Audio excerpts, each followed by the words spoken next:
On behalf of the Katz Center for Mexican Studies, the Institute of Politics, and the Center for Latin American Studies, we just like to say, welcome, bienvenidos.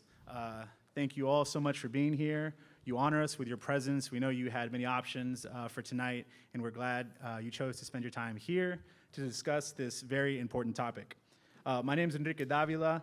I am part of the group who came up with the event topic for today, along with Gregory Montoya Mora, as well as Alejandro Flores and Silvia Zamora. And if you don't mind, I just want to say a quick word about how we came up with this event. You see, my colleagues and I were all studying Latinos in one form or another. And last spring, we got together and we had a typical Latino conversation, or at least typical for us. We started a little bit arguing about whose hometown food was the best. I won't say who won that argument, but the conversation quickly gravitated towards talking about this year's election and what we thought the political future was for the Latino community. That day, we decided we wanted to organize an event on the Latino vote. And although there were other events being held at this time, we thought that we could do something a little different here at the University of Chicago. We thought that this would be a good setting to challenge Latino stereotypes and think about alternate possibilities for the Latino community. So with that in mind, we began to envision a panel that could have a frank discussion about the way that Puerto Riqueñas from New York and Guatemalan Americans from Rhode Island and Miami and Cubans from Miami are all lumped under the same group. So there are challenges with that, but we also began to think about the way that an open dialogue amongst these distinguished guests might point out some less obvious advantages that might come with having a broad-based, loosely defined coalition. So these were the ideas that we had in mind, and we know that a conversation will naturally take on a life of its own and go in whatever direction, but we're really excited to see where this conversation goes today. With that being said, I just want to say welcome one more time. I want to say a special thank you to Claudia Giribaldi, Ireri Rivas, and Alicia Sams for all their help organizing the event, and also Christine Hurley and Mallory McClare. They helped a lot. After the panel, we'll have a question and answer discussion, and we look forward to hearing from you. There will be a volunteer who will bring you a microphone. We just ask that you keep your questions short and to the point so we have as many people able to participate as possible. All right, so let's get started. At this time, I'd like to introduce the moderator for this evening's event. Emilio Curí is the chair of the history department, the director of the Katz Center for Mexican Studies. He's also a professor of history, Romance languages and literatures, and a professor in the college. His scholarly focus is on the social and economic history of rural Mexico since independence, a subject he studied in his award-winning book, A Pueblo Divided, Business, Property, and Community in Papantla. He's known for challenging his students with provocative questions, so we couldn't be happier to have him as our moderator this evening. Please join me in welcoming Professor Emilio Curí. Thank you. Thank you, everyone, for being here.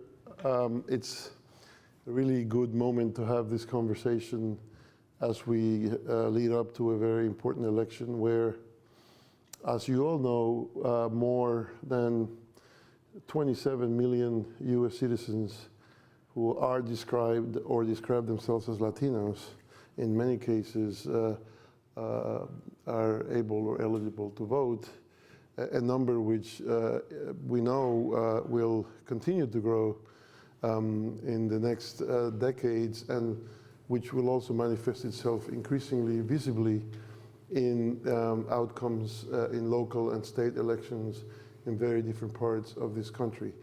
The format today is very simple. I'm going to take a minute to introduce our guests, our discussants. Then I will give each of them a short 5 minutes to put some issues up for discussion.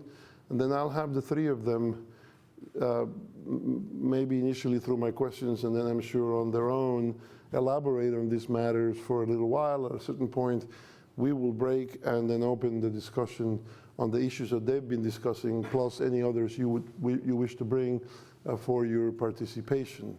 So it's a great mix today. Two very distinguished scholars and one also extremely distinguished political figure and community activist. So I'll start in the order in which I'll ask him to speak. Here to my left is Professor Jerry Cadava, who teaches history up the road at Northwestern University.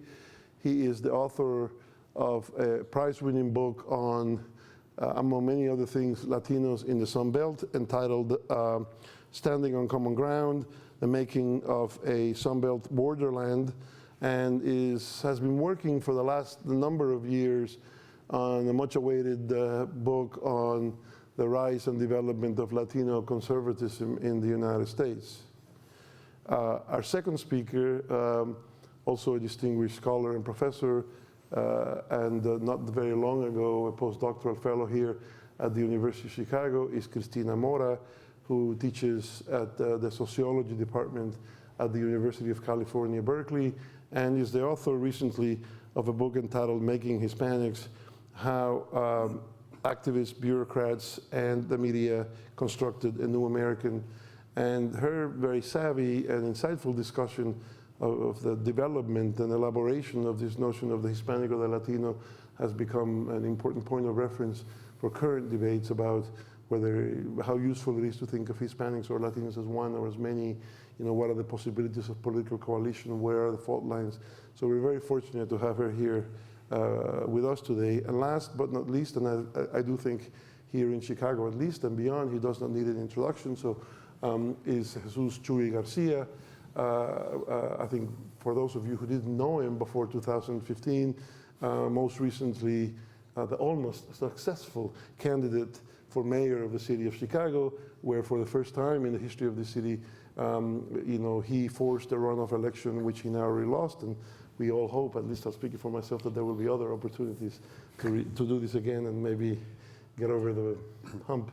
But long before he ran for mayor of Chicago, he developed a truly singular career in public service and community activism in Chicago, beginning as an alderman in the city when Harold Washington was elected mayor, then becoming the first Mexican American to be elected to the state assembly in Illinois, also developing, and I won't go into detail about these, but a number of foundational community organization programs in Pilsen and in Little Village, and most recently as a commissioner in Cook County. So he is, I think, without much exaggeration, one of the most experienced and I think most best known and most accomplished, shall we say, Latino or Mexican American. The labels are what we're going to be discussing, public servants and political figures, not just in the city of Chicago, but in the state of Illinois. So with that, I'll turn it over to each of them. I will remind you if you go over 5 minutes, so we have time to do all of this, to tackle this large question of the Latino vote. Can we think of it as one thing? How is it developing? Is it true that Latinos don't vote as often or as large numbers as other members of the American population? What can we expect from the Latino vote, described that way, in this election that's coming up in about a month? And what might the future bring in terms of the political organization and activism of American citizens of Hispanic or Latino origin?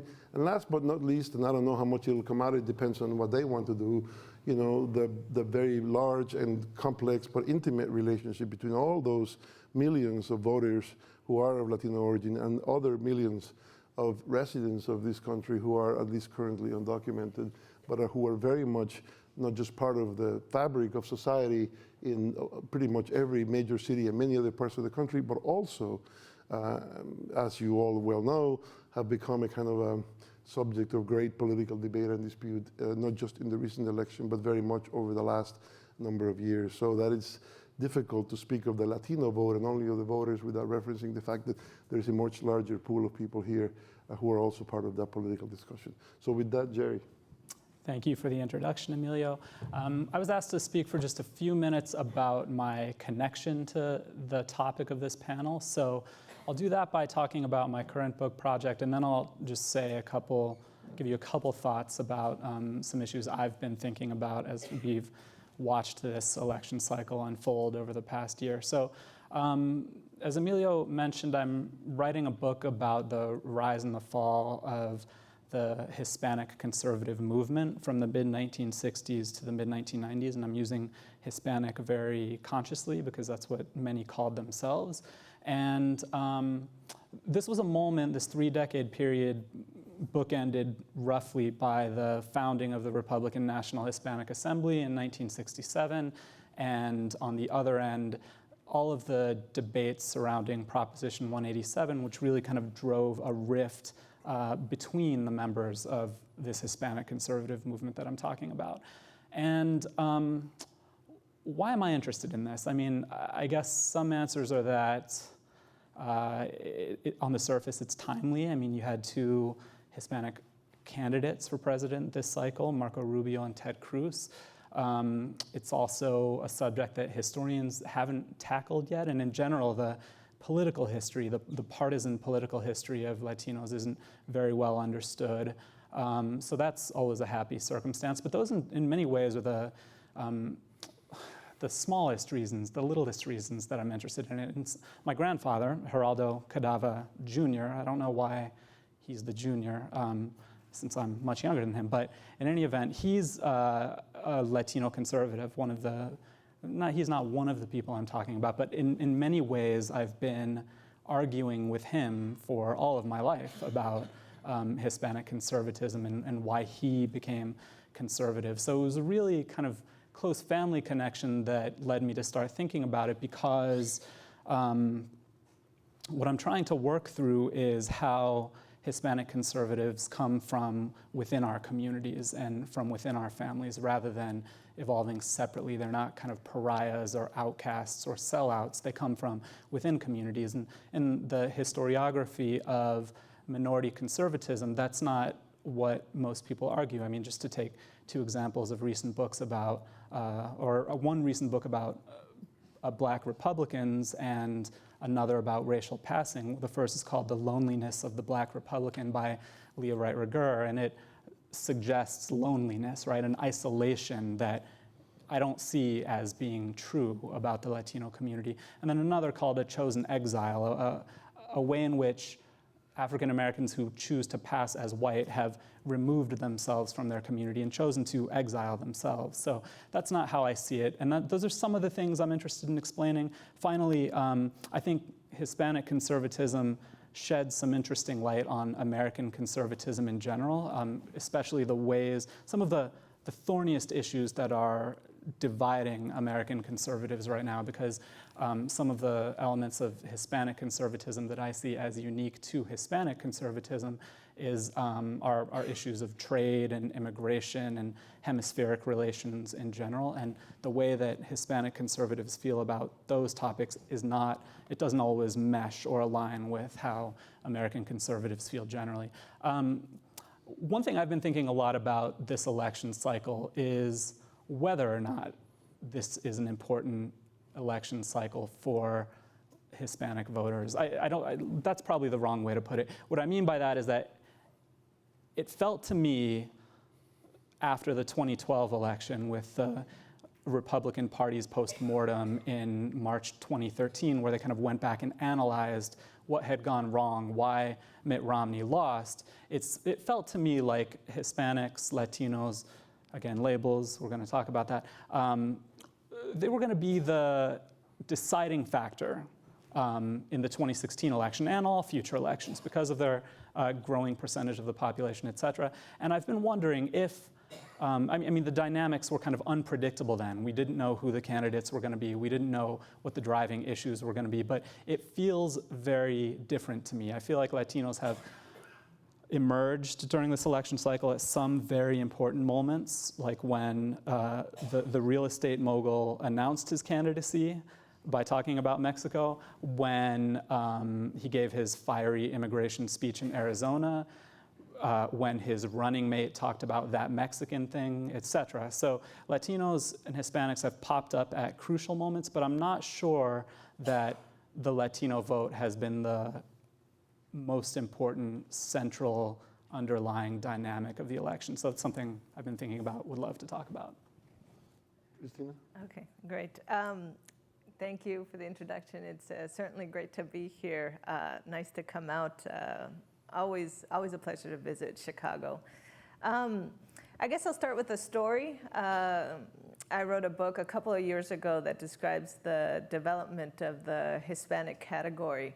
And it shows how basically if you look at America in the late 1960s, any sort of political unity between Mexicans and Puerto Ricans, for example, except the local story in the city of Chicago, but nationally, often dissolved into bickering fights and antagonisms with Puerto Ricans accusing Mexicans of trying to co-opt agendas, Mexicans saying we need to unite our own people before we can do anything with anybody else, and with both groups stating unequivocally that they were racially different from Cubans, that Cubans were another breed, that Cubans were so different on, that they thought they were white, that they were the dentists, the lawyers, the bankers of Miami, who couldn't have anything, who had nothing in common with Chicanos in LA.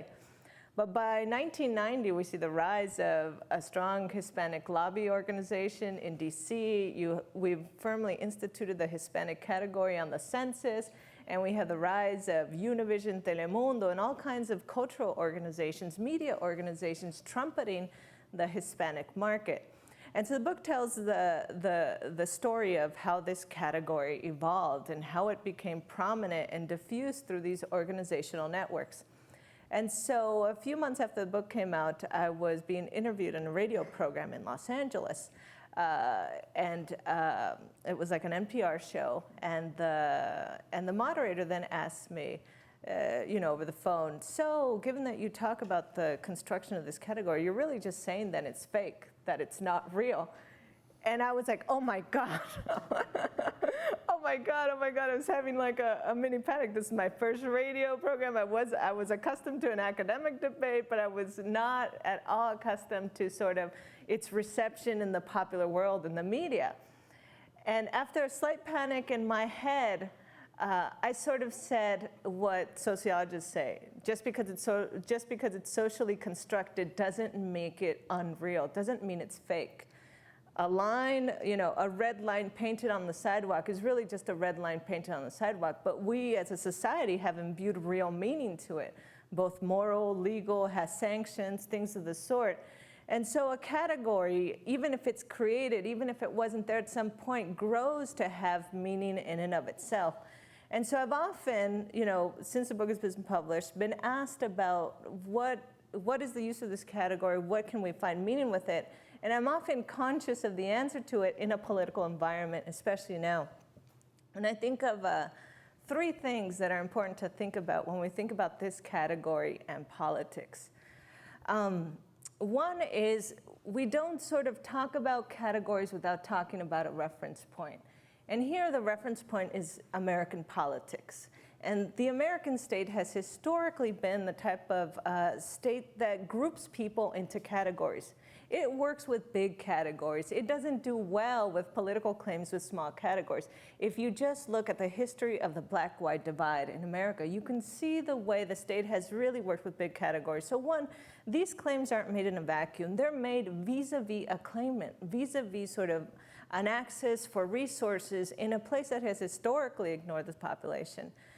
Second, I think in many ways, for however fraught it is, a category like Latino, which is imperfect, and Latino politics is an imperfect politics, in many ways, has served historically as a vehicle to really discuss issues of systematic, structural social disadvantage that can be, in some ways, but not always, related to a difference in skin color, sort of related to arguments about race, related to arguments of systematic educational, political, and social inequality.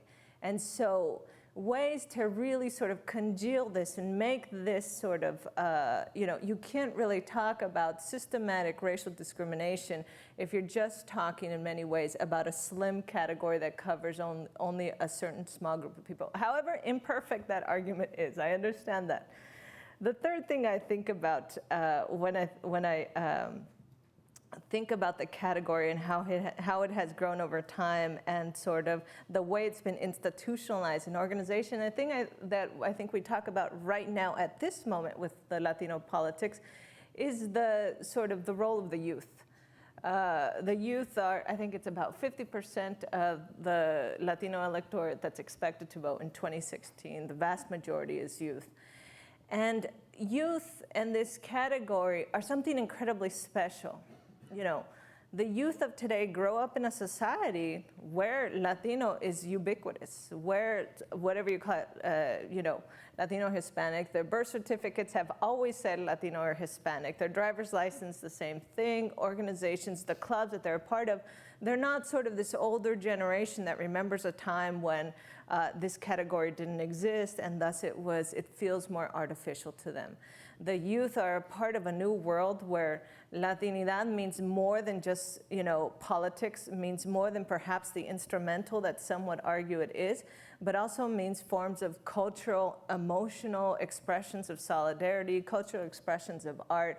And so I think if we think about Latinidad and Latino politics, a really important dimension at this moment is that needs to be colored with a conversation about the youth, that this is a young-driven politics, and recognize all of the barriers, the obstacles that sort of the youth have today.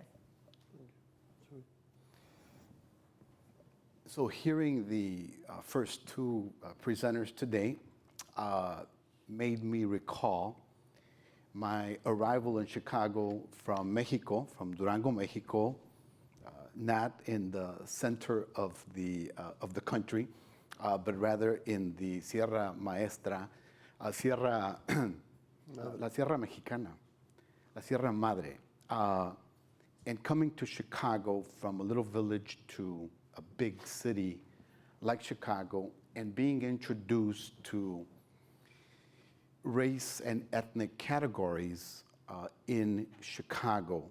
Some of the early conflicts that I had pertaining to my identity was friends and relatives advising me to say that I am Mexican American at first. And then toward the end of the 60s, a new term in Chicago came around, and that was the Chicano movement, and that people who identified with Chicano activism, those purporting to hold a level of political consciousness, said that if you believe to be someone who pursues social change and social justice and the advancement of the community, you should identify as a Chicano. I would reply, but how did I become a Chicano if I was born in Mexico? And my birth certificate and passport say that I am a Mexican. Fast forward a few years later, and I'm at the University of Illinois, and the conversation there, one of the hot debates going on campus is whether all Mexicans are Chicanos and whether Chicanos are Mexicans or not. I became the founding president of organization at the University of Illinois known as the Union for Mexicano-Chicano Students, seeking to reconcile that debate to build greater unity and to put forth ideas that suggest that Latinos, people of other Latino heritage like Puerto Ricanos, Cubanos, Central and South Americans, should band together and seek to move forward, creating the broadest possible unity to overcome a level of disadvantage in society that is a feature of structural racism in US society. So most of my adult life, I have spent it with that goal in mind, that we can maximize this pan-Latino cause under the guises of a Latino banner and promoting Latinoism or pan-Latinoism, but being flexible enough to be able to engage people from other parts of the Midwest and the country who arrive at this common cause, but with a different category or identification, and that is either Hispanic or Hispano, but also during the process recognizing that the term Hispano, for example, in the Southwest is quite different from the Latinoism that some of us think we possess and that unites us. So sort of forcing or raising our consciousness about being flexible enough to be inclusive with them. I have been in settings in LA in particular or in California where people will say, "Are you a Chicano?" And I have found myself saying yes, because I want to convey a sense of common purpose and identity and focus on what we have in common versus what we don't. I do want to confess one thing that sort of irks me to a degree, and that is the level of the use of the term Hispanic in the mass media, particularly Univision and Telemundo. I sort of feel, and I don't know what the evidence is, maybe the scholars on the panel here could elaborate this if it's within the parameters, Professor Curi, that the folks in Miami seem to want to impose the use of, or really emphasize, and to a degree get us to begin using that term more so than the term Latino, and that in doing so, it tends to also deny a certain reality that people have just based on where they came from, whether you come from Mexico, Central America, South America, or the Southwest United States, that sort of denies our Americanism in terms of being from the hemisphere, from the American hemisphere. So it's been a sort of a struggle that's been constant, but at the same time, not dwelling on it because it's not the end of the world. What I have found to be most important is using language that brings about the greatest unity. And in politics, I think that is very important. For a community that struggles for political empowerment, being flexible and being considerate of the entire community is the most constructive way to move forward.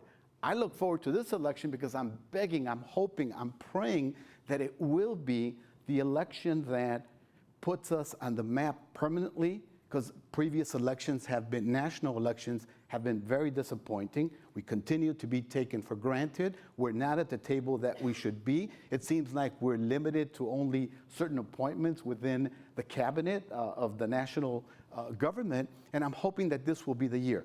Most importantly, I'm hoping that a big Latino or Hispanic turnout will drive the death of the Southern strategy and the ability of anyone wanting to run for the presidency to be able to make that appeal. I want to drive a stake through the Southern strategy forever. Well, thank you. Let me just pick up on some of these things and throw out a couple of questions for you that you can take in any direction you want. And maybe, I mean, I have more questions, but maybe after that, the conversation will follow with some flow. Just a distinction between Latino as a category of identity or self-identity or collective identity, and Latino as a category of political behavior, right? They're related, but they're not the same thing. And my question, and I want to start with Chuy because he not only has to think about this, but he also was trying to get votes. So it is a very practical element to it, you know, not just write about it or study it, but actually see if it works. How good do you think the category is in terms of putting together, you know, collective political behavior, that is voting? I mean, is there a Latino voting bloc? Or is that an aspiration in the same way that the category of identity is to some degree sort of constructed, as you say, and aspirational as well, both in terms of identity, but also in terms of sort of bringing together a political movement and agenda. Does it work electorally? I mean, either in a place like Chicago at the local level, or more interestingly for the current moment, nationally. So if you can sort of give some thoughts about that, and then I'll ask you guys to jump in from your perspectives. I think the Latino identity, the Latino term in Chicago politics is a concrete thing. I think it represents a significant aspiration of the vast majority of people who live in the city, in the region in this instance, who identify with a common pursuit of equality of opportunity and a better future for their children. When I ran for mayor, one of the benefits that I had as a candidate, and I'll talk about the challenge also, was being married to a Puerto Riqueña. It was great because together Mexicans and Boricuas are the overwhelming majority of the Latino population. The ability to communicate in Spanish, on Telemundo, on Univision, was also important in creating a sense of purpose with other communities that may be a little more upwardly mobile in terms of creating that common identity and a sense of common destiny, again, and being able to be seen as serious contenders and people who are as able as anyone else to hold positions of leadership in society. Christine? I think gone are the days in which sort of Latinidad is only seen or mainly seen as an instrumental sort of function for political gain. I think at one point, late 70s, throughout the 80s, this was something that was seen as imposed, something that was seen as just much more for politics. But I think a couple of things, and Chuy's mentioned them. One, Latino intermarriage has increased since the 1970s, in part a function because Latin American migration has diversified and increased substantially. Little Havana is no longer just Cubans, it's Nicaraguenses, it's people from Venezuela. Places in Los Angeles now have, since the 1980s, a greater degree of Salvadorans, and they're, for whatever the political reasons it might have emerged, amongst that became sort of a category that could be caught onto. Those intermarriages have brought about kids like, I don't know if Chuy has kids, but if he has them, people that don't want to choose allegiance, and people, I'm Puerto Rican or I'm Mexican, people that see that there is some sort of level of coming together. Third, I think that, I also think there's an emotional part to the category that has inspired narrative, poetry, music, this cultural element that shouldn't be denied. I mean, I think Junot Diaz, recently said of Latinos, we are, thinking of Latinos, we are a people of survivors that have survived. That sort of saying that, I don't think would have been felt and would have been felt as real in the 1970s or beforehand. But now it's so many people sort of being products of intermarriages, living in places that are no longer, Latinos are no longer as geographically isolated as they once were. It's not simply Mexicans here, Puerto Ricans up here, and Cubans down there in Florida. Because of so much intermixing and because of media that allows sort of thoughts and sharing of much more than just sort of political arguments, that this has become real. And then also, lastly, there are just the very real sort of stories of systematic social disadvantage, right? That can be felt, and sort of the pain that is felt because of being systematically excluded from institutions of higher education, from places in political institutions, in all kinds of ways in which this provides an, I don't want to be, I don't want to be too romantic about it because, I wrote the book about how it was constructed, right? But at the same time, I want to take seriously the role of art, the role of emotion, the role of the youth, the role of sort of how a category becomes real and felt, and an expression for which to talk about in many ways, systematic exclusion. So, Jerry, before you jump in, I mean, there was a second part to the question, which is what I wanted to get to, which is, does this translate, however you see it, into collective political behavior? That is to say, since that's the title of our panel, is there a Latino vote? Or is that a construct that is handy for the TV news, and so on, but that masks something more complicated? Maybe you can take that up and you guys can. Yeah, I mean, as a way of answering that directly, I mean, I was at first going to say that I think the terms Hispanic and Latino as two different terms have more valence in cultural terms than political terms. And I do think that if you identify as Hispanic or Latino, that says something about how you feel about your culture. But I also think now, I mean, as I think some more about it, it is also a political category and also a geographical category, or a category tied to certain geographies, because as Chuy himself mentioned, I mean, the Cuban Americans in Florida are very tied to an idea of being Hispanic. New Mexicans are tied to a very culturally specific idea of being Hispanic. So it does, I think those are political categories. I'm not sure that if you identify as Hispanic or Latino and someone calls you by the term that you don't identify with, that would prevent you from voting as a Latino or a Hispanic, if that makes sense. But so I do think it is both. I think it also relates to the question that we were talking about similarities and particularities, because, I mean, in my mind, the thing that unites all Hispanic or Latino groups are experiences of race, immigration, empire, and labor. In one way or another, all of those categories have kind of cut across all groups of Hispanics and Latinos. That's how I teach it in a Latino history class. But then, yes, of course, Mexican Americans might care more about border issues or trade. Cuban Americans, their political persona are defined primarily in relation to Castro and communism.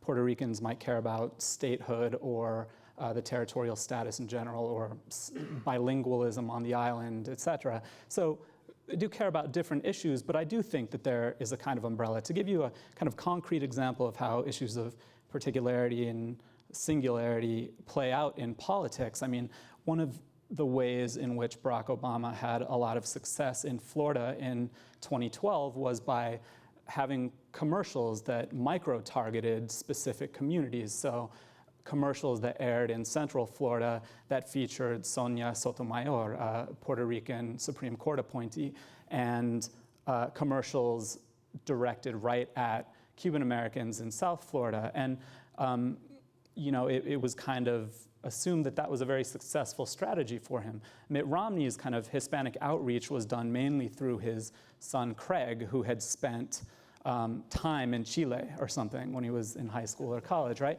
And every now and again spoke Spanish. And he spoke to a kind of pan-Latino identity, right? And that's even, take Jorge Ramos, for example, who has been trained on Univision to speak in a kind of generic accent, one that can't be readily identified as Mexican or Cuban or Puerto Rican, so it does apply to all. So I do think, I mean, those are some particular examples of how the unity and particularity dynamics have played out in politics.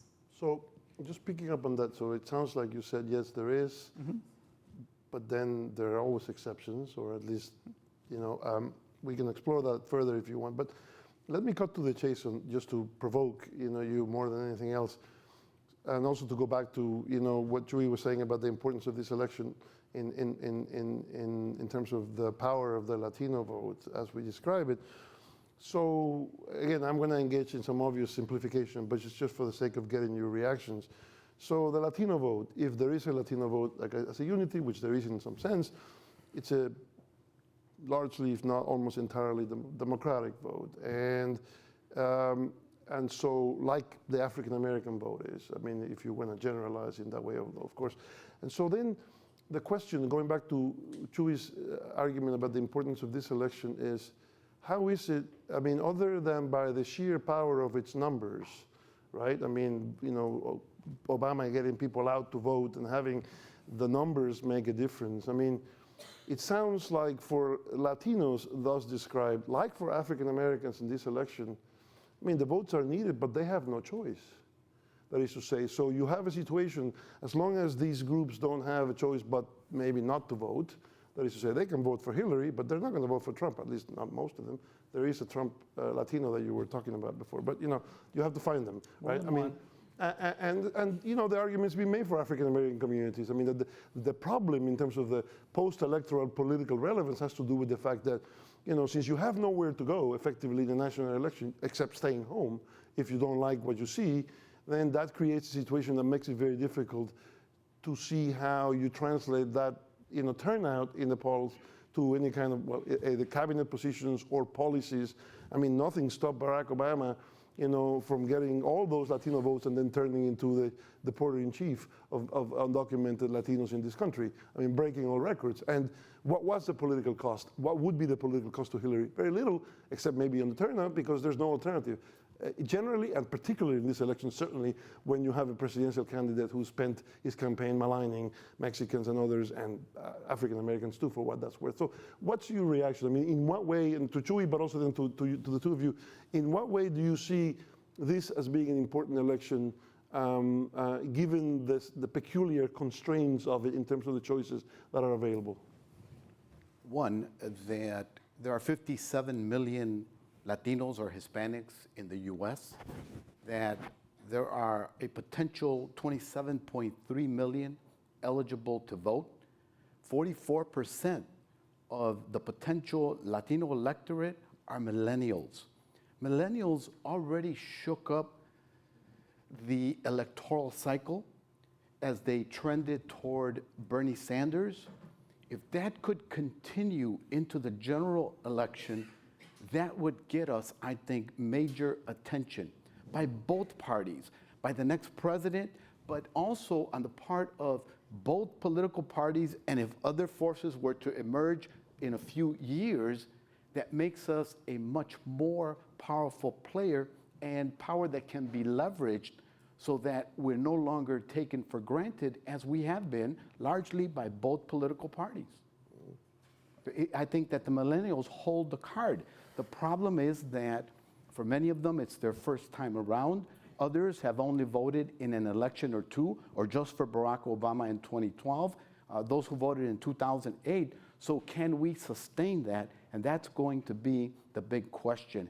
Right now, my greatest concern among millennials is that they don't find, millennials in particular, do not find the two choices of the two parties that attractive, and I'm concerned about whether they will go out and actually vote on election day. Mm-hmm.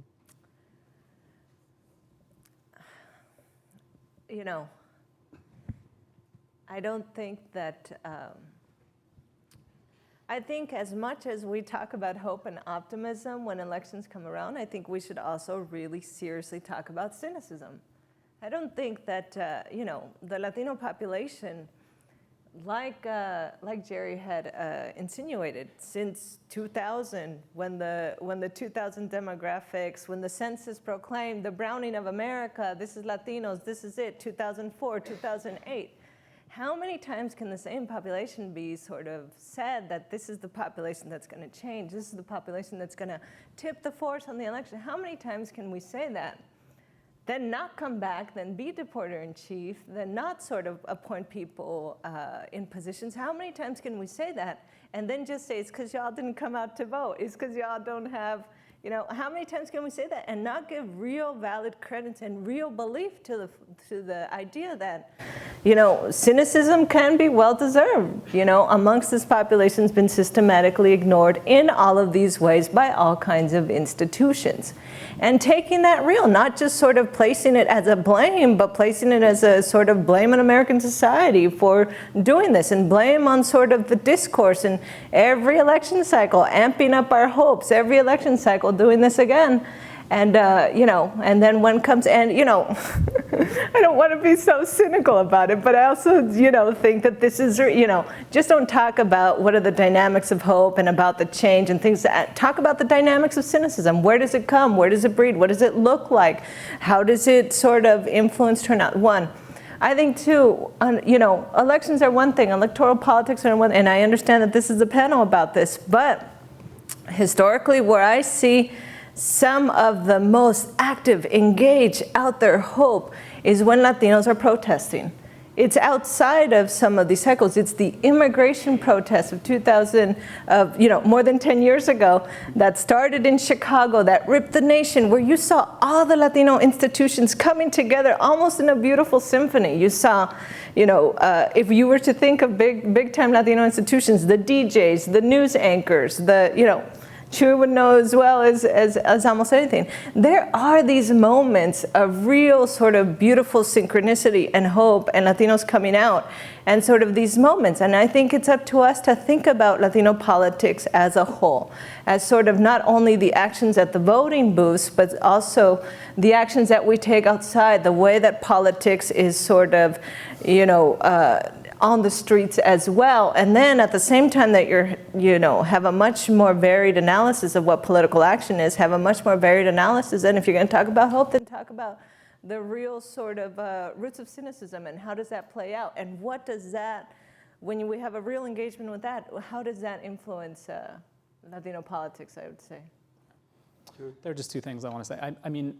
I'm not sure that I entirely agree with the premise of the question that Latinos don't feel like they're kind of in a corner and don't feel like they have any place to go. That might be true this year, but as we know, this is a very strange year. Historically, more so than African Americans, Latinos have felt like they have places to go. I'm just characterizing it historically. I'm not saying I feel this way or anything, but historically, the Latino vote has been much more malleable, I guess, or winnable by both parties than for African Americans. Over the past 50 years, something like 10% of African Americans have voted for Republicans, or in other words, Democrats can count on winning 85 to 90% of the African American vote.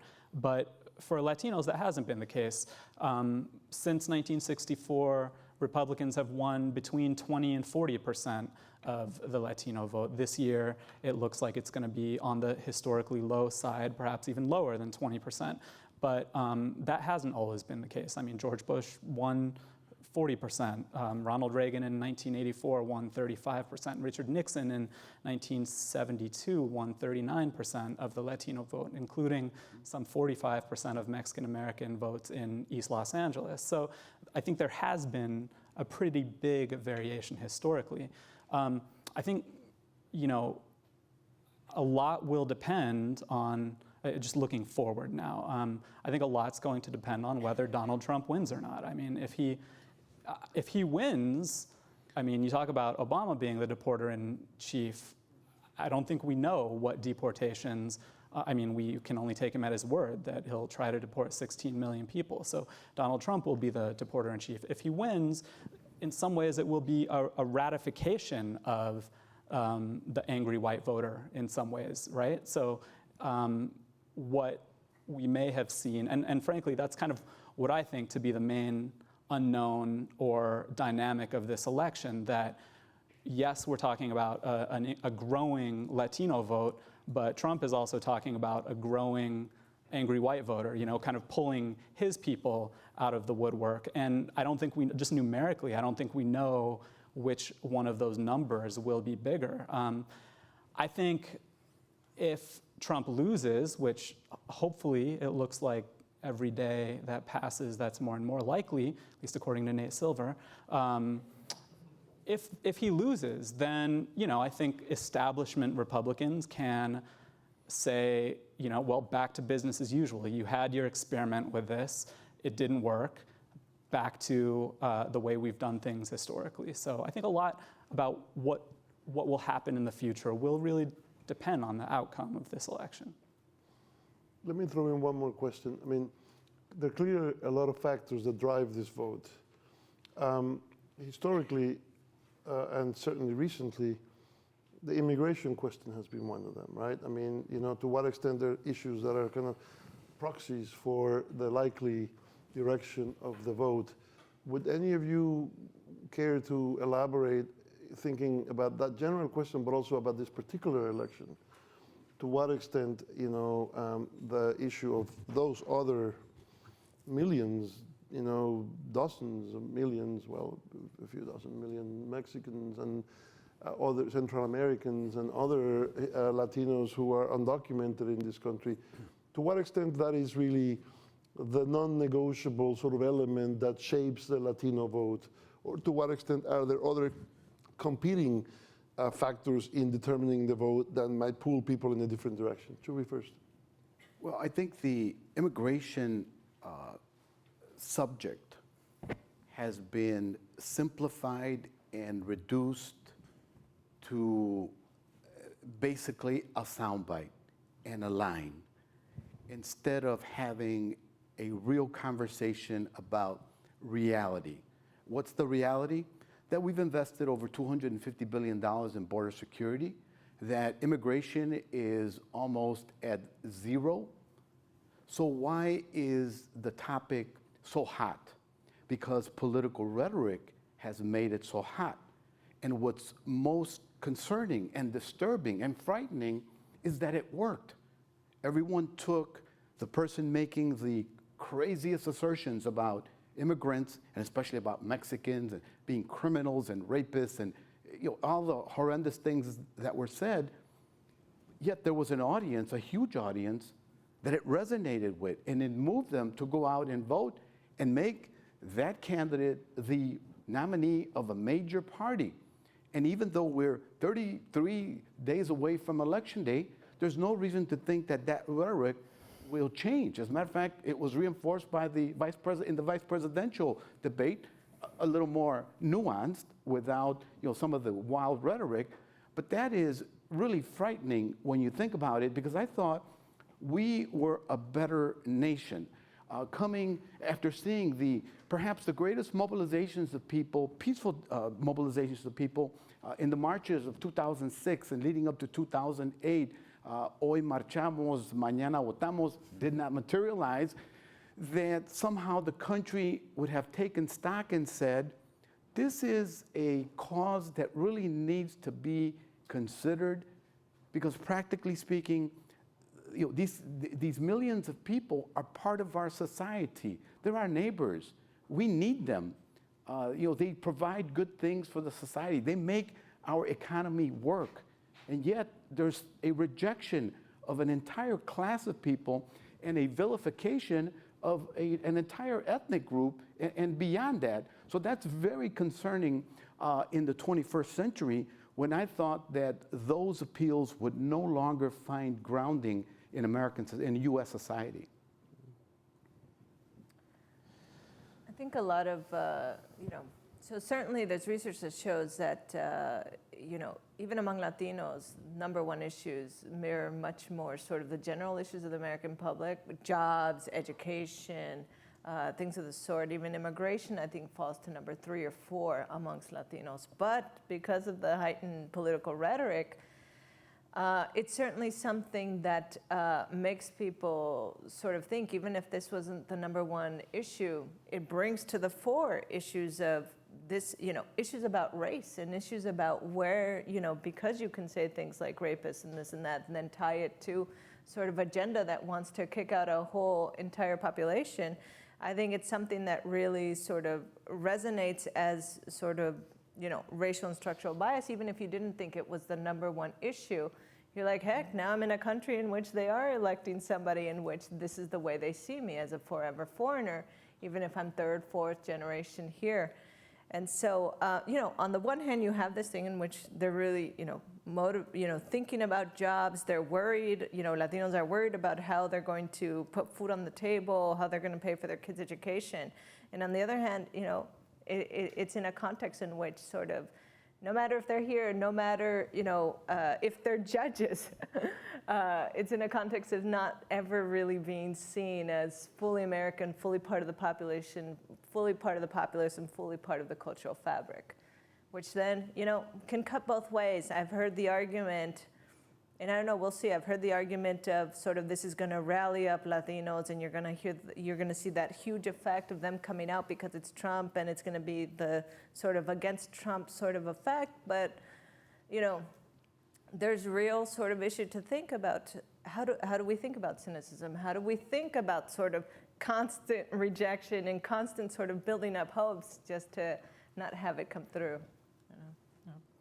All I'll add is an invocation of the leading polling firm of Latinos, Latino Decisions. They often call immigration the gateway issue for Latinos. It's the first threshold that any candidate has to pass before Latinos will even hear you about anything else. So even if jobs, the economy, and other issues are important, Latinos won't even hear your position on those things. I mean, they'll hear it, but they won't be persuaded by it unless you have the right stance on immigration. And that reminds me of a classroom experience where I taught a seminar on Latino conservatism a couple of years ago, and one of the students, a woman, was telling me about her grandmother in New Jersey, a Puerto Rican woman who is conservative. She has, conservative beliefs about the economy, about marriage, about the role of government in life, those kinds of things.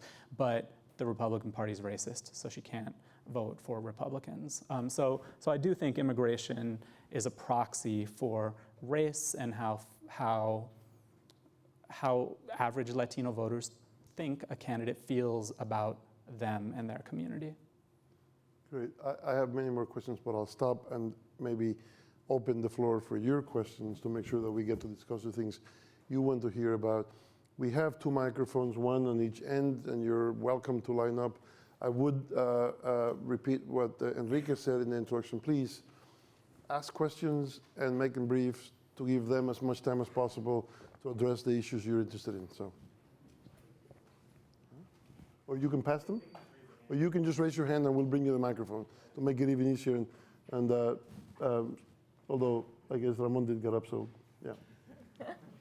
I wanted to ask Chuy if he would talk a little bit about his own mayoral election and whether Latino identity or a Latino political identity was what got you to the runoff, or whether it was some other larger coalition of political forces.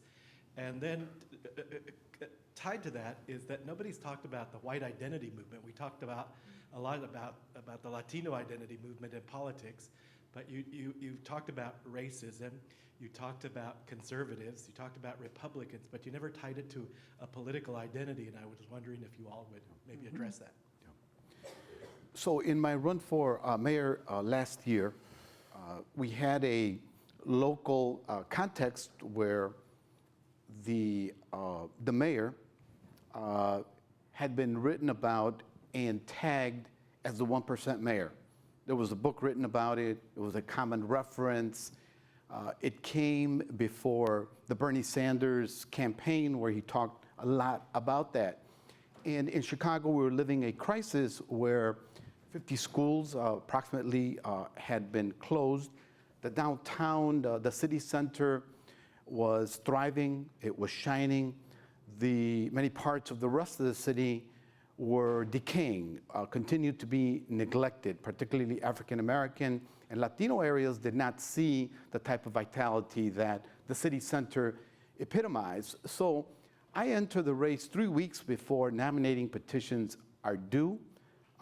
I filed more signatures than anyone else, and I have the support of some of the more activist, progressive labor unions. That turns out to be a very important way to begin a campaign for a candidate that has about 8% name recognition, no money in the bank, and running against the clock and running against the epitome of big money in politics in terms of a mayoral candidate besides Michael Bloomberg, who was already an incumbent in New York. So these were the circumstances. The success of the campaign in causing the first runoff in the city's history for mayor and 18 runoffs in city council seats, unprecedented in Chicago. The role that, the way that I conducted my campaign, I did not run as a Latino candidate because that ensures that you will lose. I ran as a candidate for ordinary people in the city of Chicago and on the neighborhoods agenda that the city needed to place more attention and resources and strategically into the Chicago neighborhoods. And I ran on a platform of economic justice for ordinary people in Chicago. Of course, because of the success in causing the first runoff in history, the Latino community finally got a sense that a candidate who was Latino had a chance at being elected mayor. So it caused a sensation. It increased Latino turnout in a mayoral election from about 15% in a regular election to about 23%. So there was a significant growth. We got about 43% of the African American vote and about 38% of the non-African American, generally speaking, white vote. But I also did well with Asians and the Muslim vote in the city of Chicago. So it was a good experience in that this was probably the most diverse coalition to come together in the city of Chicago in a long time. And I think that the potential for that type of change in the next electoral cycle is pretty significant. Regardless of who runs for mayor, the possibility of bringing change to the body like the city council has been augmented significantly. I think the Bernie Sanders campaign contributed even more so. So I believe that with everything Chicago has lived, the violence, the crisis of violence, the scandals in the criminal justice system, and the grave crisis that we've experienced, that Chicago is a changed place. Additionally, I think the whole country, because this was the only high-profile mayoral race that was going on in the city, in the country, gave Chicago lots of exposure, and I think that it captivated the attention of other Latino communities who aspire for greater political representation. So it was a pretty fantastic journey, and I'm hoping that the end result of it will be that the millennials who shook up the primary process in the presidential cycle have become politicized and motivated enough that they will run for school boards, library boards, park boards, city councils, mayorships, and state legislatures, and even Congress. I have a sense that that's where the next crop of Latino and Latina elected officials are coming from. You guys want to say something about what identity? Since that was the I would love to, but just quickly. I'll try to be as brief as I can. I mean, I was going to say, I think the rise of a Latino identity and the rise of a white identity are deeply interconnected, because beginning in the 60s when the Bracero program ended, the kind of contracted labor system where Mexican immigrants came and worked on temporary guest worker visas, when that ended and there were scant legal mechanisms for immigration, that's when numbers of undocumented immigrants started to spike in the late 60s, early 1970s, and simultaneously the border industrialization program exported American jobs to the Mexican border or the Mexican interior, and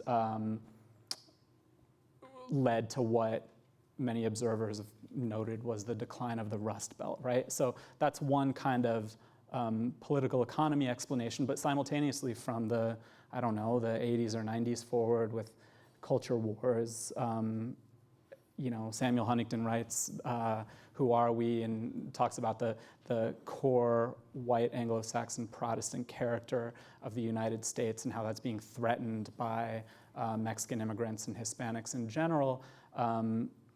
That kind of sets up both of those things. And I should say the first thing about immigration, when undocumented immigrants the numbers start increasing in the 60s and 70s, that's when you start to see like the Ku Klux Klan patrolling the border. That's when you start to see Americans kind of blaming Mexicans, and Central Americans eventually become kind of vessels for all of the anger or grievances, some would call this scapegoating, that that Americans have. So I think one way to understand Trump then is just the culmination of that 40-year period that's bubbled up, I think for, if not the last time, one of the last times when that will be possible, because it's expected that by 2050, whites will be a minority, Latinos there will be, I can't remember the numbers, but something like 36% of the population, 37% of the population. So you will no longer, by the middle of this century, be able to run the kind of campaign that Donald Trump is running any more than you could run exclusively on a kind of brown power campaign ticket now. I mean, the demographics will shift. That's part of why I said, though, that a lot will depend on whether Donald Trump wins or not, I think, because if he wins, I mean, I don't know what's possible in terms of curbing the kind of demographic change that has begun to happen over the past 40 years. I don't know if he can put a brake on it. I don't know. So when you asked the question, I immediately thought of, I think that the future of Latino politics deeply depends on the future of Latino identity, what's going to happen to it. And it's very popular for some historians, for many social scientists to argue that the Italian framework very accurate, in their mind fits the Latino experience. That if you look at Italians, they faced all kinds of discrimination, they were told to get out and this and that, and then they became socially mobile and, they're white now, right? And so this is not just an academic debate, right? It's not like, do Mexicans or Puerto Ricans or others sort of fit that framework? It's a real debate in the sense of census politics. Mm-hmm.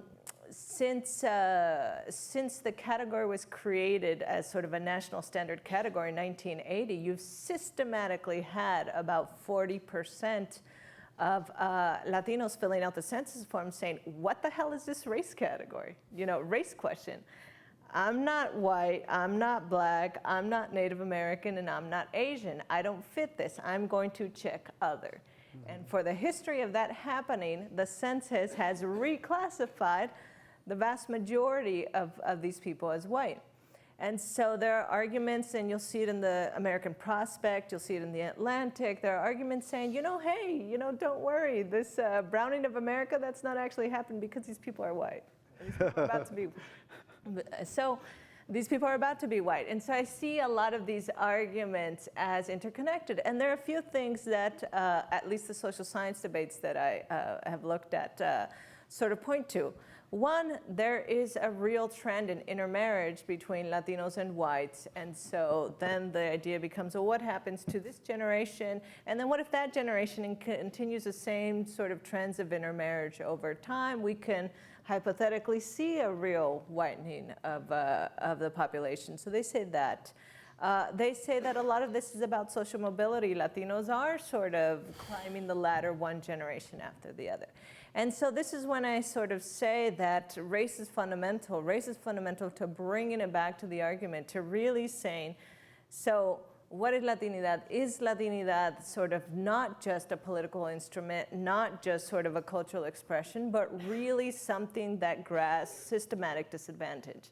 And you see it sort of in this way in sort of the larger discourse about how difference is constructed in America. As much as we want to avoid these sort of arguments because they're sticky and they're tricky, they lead to real consequences in how sort of the community is going to be classified, and real consequences for how sort of popular debates about who Latinos are going to play out, I think. Right, so it's interesting. I mean, so what you're describing is an ongoing political project, not, or at least not yet, and therefore not necessarily or surely a given social reality. I mean, it is an ongoing process. There is, I'll stop in a moment, but I think you'll agree, and we could discuss it later if we have a chance. Like all identities. But there is, right, they're mutable. And there is no doubt also a reality that there is a race question within Latino identity and politics, which I'll just throw out there and maybe we can talk about, or maybe not, but let's turn to your questions and maybe we can come back to this if it comes in your questions or if we have a chance. Anybody else, or otherwise we can talk about this, but Here, yes.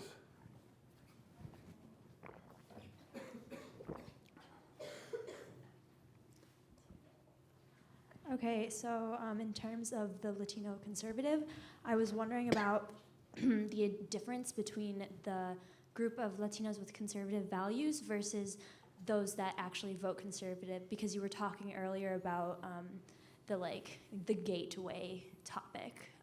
Yeah.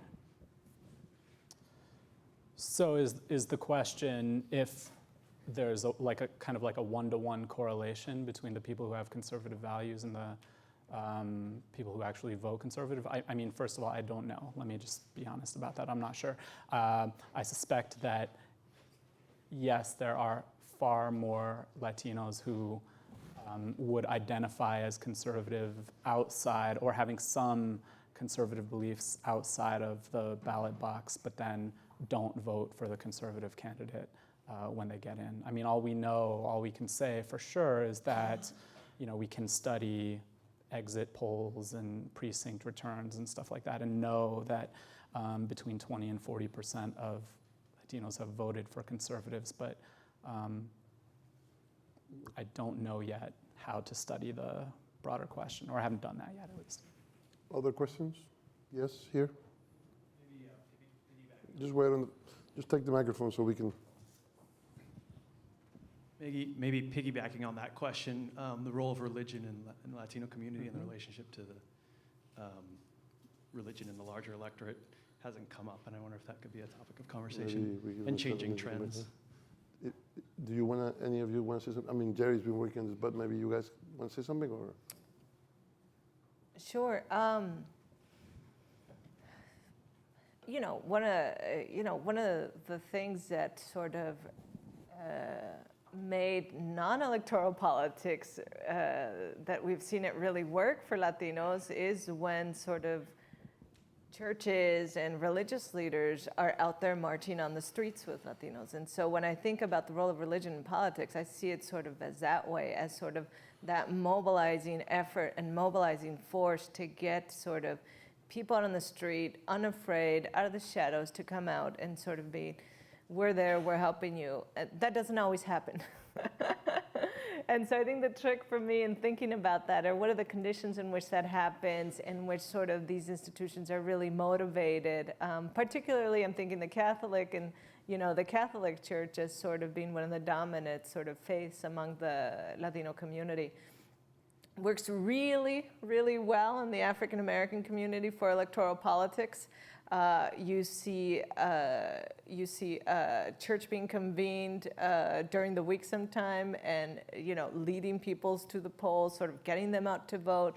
You see it really being part and parcel of a lot of the religious messages. I don't think it's as effective amongst Latinos. I'll just leave it at that. Maybe because of you can think about a variety of factors, maybe the hierarchy of the Catholic religion, sort of the structural elements, the constraints in which it's felt, the history of the church, I think, is really important. That's what I would say. Jerry, you want to say something about that? So the Catholic Church has been relatively reserved in terms of stepping into a terrain that can be described as political. Individual priests, activist priests, have stepped out there much more freely, but they've been quite reserved in when to get involved. They will champion the cause of human rights and of immigrants, but at times they won't go much farther than that. The other dynamic going on among Latinos is the growth of Protestant sects and the growth of the evangelical community. They tend to be more, in my opinion, more outspoken and defined on certain social issues like gay marriage and abortion. Where they will move in the future, I'm not sure. I have seen evangelical churches become more active and mobilized on issues in communities around violence, for example. getting their members out to vote without necessarily suggesting to them who to vote for. I see that as a positive sign, and they were quite involved in the large demonstrations for immigration reform in the big marches that occurred here in Chicago. Religion's really interesting. I mean, historically, the vast majority of Latinos have been Catholic, and Latinos today play an increasingly important role within the Catholic Church because as membership in the Catholic Church declines, Latinos are now like 50% of all Roman Catholics in the United States. So historically, there's a close connection between the Catholic Church and the Latino community. But as Chuy alluded to, the fastest growing religion among Latinos are the evangelical religions, Pentecostalism, Protestantism, et cetera. And just to provide one concrete example, and they tend to be more conservative. Evangelical faith dovetails more with the accumulation of wealth, more conservative family values, I guess you could say. But one concrete example, there's a big evangelical church that's very active in Florida called Alpha and Omega, and several members of Donald Trump's Hispanic Advisory Council are pastors at the Alpha and Omega Church, and Cuban Americans, Venezuelans, and they've stuck with him. They're some of the few who've stuck with him even after all of his kind of anti-immigrant speeches. Another question? Anyone? Yes.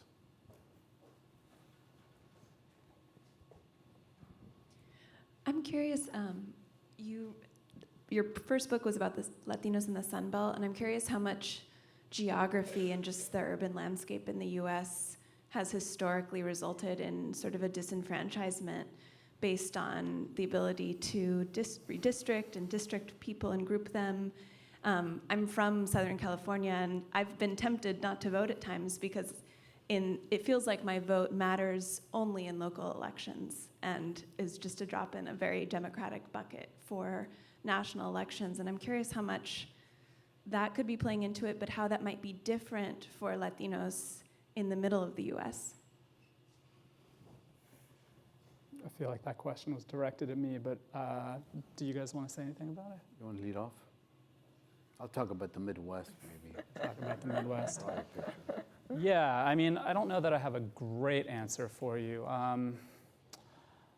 I do think that Latinos have exerted a greater amount of higher degree of electoral power on local and state level than national in many ways. And I think that it's been, the kind of theory of Latinos' national power is in some ways, I guess this relates to me to the question of unity and singularity among Latinos too, where the question of whether a Latino candidate at the national level will have broad appeal nationally among different Latino groups is an untested theory because there's never been a kind of general election candidate who is Latino. I mean, Latinos have run for local and state office and been successful at that level. I don't feel like I'm answering your question, though, in part because I might not understand it. Maybe he can take the Midwestern Yeah, side. you take the Midwestern part.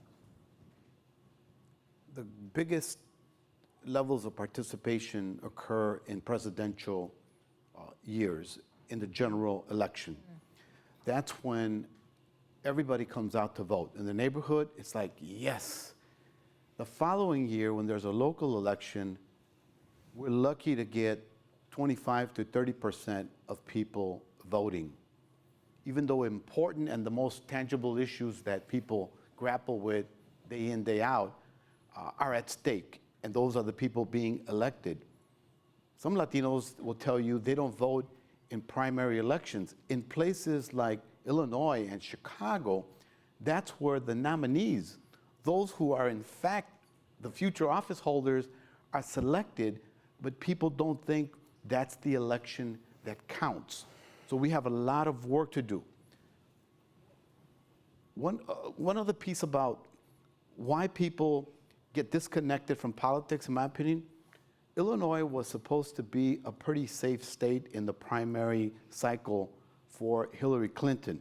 This is one of the states she claims as home. She did grow up here, but she also claims Arkansas and she claims New York. But this was supposed to be this is where I grew up. Illinois got decided, Hillary won it by less than 2 percentage points. I think it was Bernie's message about too much money in politics and politics becoming too corrupt and disconnected from ordinary people that produced that result, that I think produced that result in other states.